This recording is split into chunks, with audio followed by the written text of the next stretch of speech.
بسم الله الرحمن الرحيم. قد أفلح المؤمنون الذين هم في صلاتهم خاشعون والذين هم عن اللغو معرضون والذين هم للزكاة فاعلون والذين هم لفروجهم حافظون إلا على أزواجهم أو ما ملكت أيمانهم فإنهم غير ملومين. فمن ابتغى وراء ذلك فأولئك هم العادون. والذين هم لأماناتهم وعهدهم راعون والذين هم على صلواتهم يحافظون أولئك هم الوارثون الذين يرثون الفردوس هم فيها خالدون. ولقد خلقنا الإنسان من سلالة من طين ثم جعلناه نطفة في قرار مكين ثم خلقنا النطفة علقة فخلقنا العلقة مضغة فخلقنا المضغة عظاما فكسونا العظام لحما ثم أنشأناه خلقا آخر فتبارك الله أحسن الخالقين. ثم إنكم بعد ذلك لميتون ثم إنكم يوم القيامة تبعثون. ولقد خلقنا فوقكم 7 طرائق وما كنا عن الخلق غافلين وأنزلنا من السماء ماء بقدر فأسكناه في الأرض وإنا على ذهاب به لقادرون. فأنشأنا لكم به جنات من نخيل وأعناب لكم فيها فواكه كثيرة ومنها تأكلون. وشجرة تخرج من طور سيناء تنبت بالدهن وصبغ للآكلين وإن لكم في الأنعام لعبرة نسقيكم مما في بطونها ولكم فيها منافع كثيرة ومنها تأكلون وعليها وعلى الفلك تحملون. ولقد أرسلنا نوحا إلى قومه فقال يا قوم اعبدوا الله ما لكم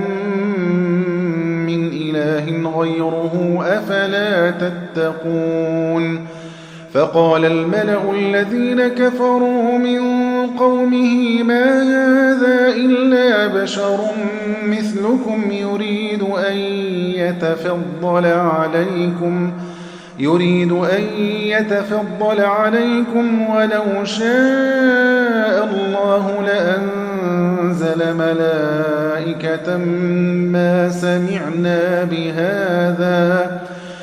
سمعنا بهذا في آبائنا الأولين إن هو إلا رجل به جنة فتربصوا به حتى حين. قال رب انصرني بما كذبون. فأوحينا إليه أن اصنع الفلك بأعيننا ووحينا فإذا جاء فاردت النور فاسلك فيها من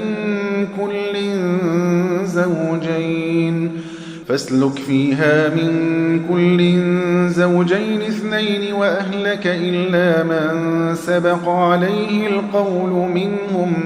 ولا تخاطبني في الذين ظلموا إنهم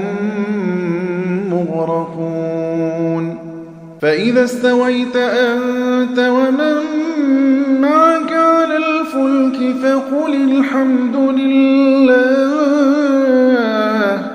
فقل الحمد لله الذي نجانا من القوم الظالمين وقل رب أنزلني منزلا مباركا وأنت خير المنزلين إن في ذلك لآيات وإن كنا لمبتلين ثم أنشأنا من بعدهم قرنا آخرين فأرسلنا فيهم رسولا منهم أن اعبدوا الله ما لكم من إله غيره أفلا تتقون وقال الملأ من قومه الذين كفروا وكذبوا بلقاء الآخرة وأترفناهم في الحياة الدنيا ما هذا إلا بشر مثلكم يأكل مما تأكلون منه ويشرب مما تشربون ولئن أطعتم بشرا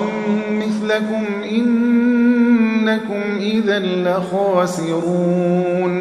أيعدكم أنكم إذا متم وكنتم ترابا وعظاما أنكم مخرجون هيهات هيهات لما توعدون إن هي إلا حياتنا الدنيا نموت ونحيا وما نحن بمبعوثين إن هو إلا رجل افترى على الله كذبا وما نحن له بمؤمنين قال رب انصرني بما كذبون قال عما قليل ليصبحن نادمين فأخذتهم الصيحة بالحق فجعلناهم غثاء فبعدا للقوم الظالمين ثم أنشأنا من بعدهم قرونا آخرين ما تسبق من أمة أجلها وما يستأخرون ثم أرسلنا رسلنا تترى كلما جاء أمة رسولها كذبوه فأتبعنا بعضهم بعضا وجعلناهم أحاديث فبعدا لقوم لا يؤمنون ثم أرسلنا موسى وأخاه هارون بآياتنا وسلطان مبين إلى فرعون وملئه فاستكبروا وكانوا قوما عالين فقالوا أنؤمن لبشرين مثلنا وقومهما لنا عابدون فكذبوهما فكانوا من المهلكين ولقد آتينا موسى الكتاب لعلهم يهتدون وجعلنا ابن مريم وأمه آية وآويناهما إلى ربوة ذات قرار ومعين يا أيها الرسل كلوا من الطيبات واعملوا صالحا إني بما تعملون عليم وإن هذه أمتكم أمة واحدة وأنا ربكم فاتقون فتقطعوا أمرهم بينهم زبرا كل حزب بما لديهم فرحون فذرهم في غمرتهم حتى حين أيحسبون أن ما نمدهم به من مال وبنين نسارع لهم في الخيرات بل لا يشعرون إن الذين هم من خشية ربهم مشفقون والذين هم بآيات ربهم يؤمنون والذين هم بربهم لا يشركون والذين يؤتون ما آتوا وقلوبهم وجلة أنهم إلى ربهم راجعون أولئك يسارعون في الخيرات وهم لها سابقون ولا نكلف نفسا إلا وسعها ولدينا كتاب ينطق بالحق وهم لا يظلمون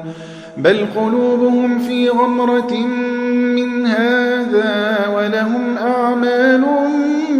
من دون ذلك هم لها عاملون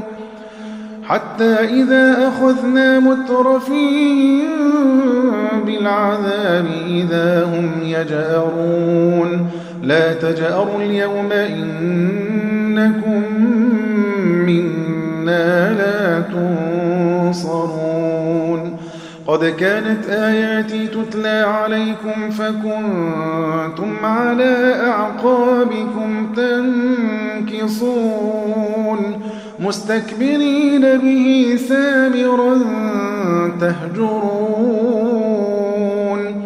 أفلم يدبروا القول أم جاءهم ما لم يأت آباءهم الأولين أم لم يعرفوا رسولهم فهم له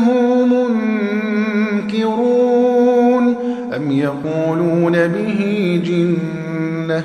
بل جاءهم بالحق وأكثرهم للحق كارهون ولو اتبع الحق أهواءهم لفسدت السماوات والأرض ومن فيهن بل أتيناهم بذكرهم فهم عن ذكرهم معرضون أم تسألهم خرجا فخراج ربك خير وهو خير الرازقين وإنك لتدعوهم إلى صراط مستقيم وإن الذين لا يؤمنون بالآخرة عن الصراط لناكبون ولو رحمناهم وكشفنا ما بهم من ضر لنجوا في طغيانهم يعمهون ولقد أخذناهم بالعذاب فما استكانوا لربهم وما يتضرعون حتى إذا فتحنا عليهم بابا ذا عذاب شديد إذا هم فيه مبلسون وهو الذي أنشأ لكم السمع والأبصار والأفئدة قليلا ما تشكرون وهو الذي ذرأكم في الأرض وإليه تحشرون وهو الذي يحيي ويميت وله اختلاف الليل والنهار أفلا تعقلون بل قالوا مثل ما قال الأولون قالوا أئذا متنا وكنا ترابا وعظاما أئنا لمبعوثون لقد وعدنا نحن وآباؤنا هذا من قبل إن هذا إلا أساطير الأولين قل لمن الأرض ومن فيها إن كنتم تعلمون سيقولون لله قل أفلا تذكرون قل من رب السماوات السبع ورب العرش العظيم سيقولون لله قل أفلا تتقون قل من بيده ملكوت كل شيء وهو يجير ولا يجار عليه إن كنتم تعلمون سيقولون لله قل فأنى تسحرون بل أتيناهم بالحق وإنهم لكاذبون ما اتخذ الله من ولد وما كان معه من إله إذا لذهب كل إله بما خلق ولعلى بعضهم على بعض سبحان الله عما يصفون عالم الغيب والشهادة فتعالى عما يشركون قل رب إما تريني ما يوعدون رب فلا تجعلني في القوم الظالمين رب فلا تجعلني في القوم الظالمين وإنا على أن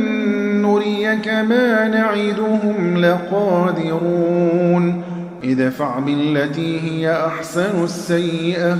نحن أعلم بما يصفون وقل رب أعوذ بك من همزات الشياطين وأعوذ بك رب أن يحضرون حتى إذا جاء أحدهم الموت قال رب ارجعون لعلي أعمل صالحا فيما تركت كلا إنها كلمة هو قائلها ومن ورائهم برزخ إلى يوم يبعثون فإذا نفخ في الصور فلا أنساب بينهم يومئذ ولا يتساءلون فمن ثقلت موازينه فأولئك هم المفلحون ومن خفت موازينه فأولئك الذين خسروا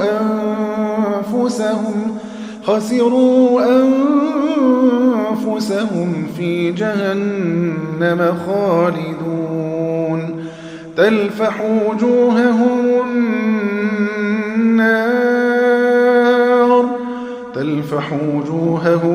النار وهم فيها كالحون ألم تكن آياتي تتلى عليكم فكنتم بها تكذبون قالوا ربنا غلبت علينا شقوتنا وكنا قوما ضالين ربنا أخرجنا منها فإن عدنا فإنا ظالمون قال اخسئوا فيها ولا تكلمون إنه كان فريق من عبادي يقولون ربنا آمنا فاغفر لنا وارحمنا وأنت خير الراحمين فاتخذتموهم سخريا حتى أنسوكم ذكري وكنتم منهم تضحكون إني جزيتهم اليوم بما صبروا أنهم هم الفائزون قال كم لبثتم في الأرض عدد سنين قالوا لبثنا يوما أو بعض يوم فاسأل العادين قال إن لبثتم إلا قليلا لو أنكم كنتم تعلمون أفحسبتم أنما خلقناكم عبثا وأنكم إلينا لا ترجعون فتعالى الله الملك الحق لا إله إلا هو رب العرش الكريم ومن يدع مع الله إلها آخر لا برهان له به فإنما حسابه عند ربه إنه لا يفلح الكافرون